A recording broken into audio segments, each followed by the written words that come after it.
हजाय जिल्लानि बेन्दोङाव बैसागो फोरबो फालिथायाव बैसागो फोरबो फालिथायाव फैदो फै बयबो फै फैदो फै बयबो फै फै फै फै फै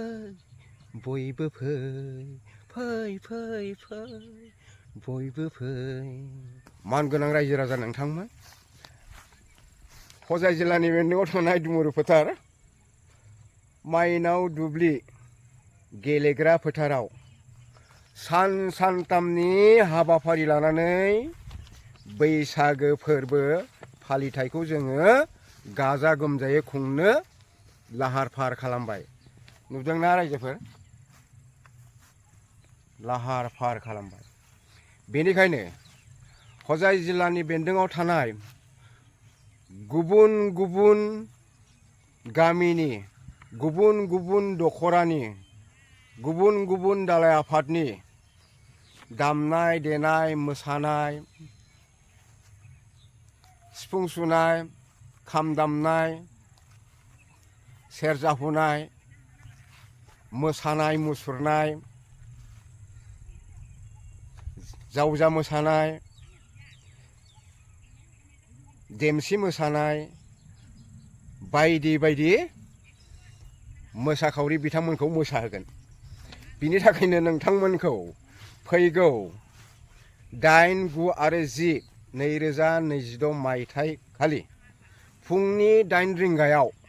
बयखौबो लैहोर लैहोर फैनानै बाहागो लाफैनो थाखाय नोंथांमोनखौ बयखौबो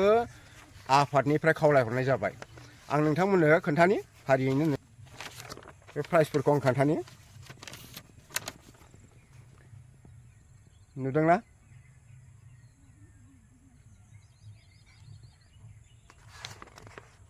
प्राइजआ बेनो बेखायनो नोंथांमोनहा गोसो गुदुं जानानै माइनाव दुब्लि गेलेग्रा फोथाराव फैनानै गाव गावनि मुंखौ थिसनफैनो थाखाय आफादनिफ्राय खावलायहरदों बे रायजो राजा नोंथांमोनखौ बयखौ फैनो थाखाय आफादनिफ्राय खावलायनाय जाबाय दै फैनो दाबाव खिन्थु फैथार दै ओइबो नुहुरदोंना गोजौआव बेखायनो नोंथांमोनखौ सिगाङावनो मिथिहरखाबाय नोंथांमोनहा जेन बै सानखालि फैनानै जेन बान्थाफोरखौ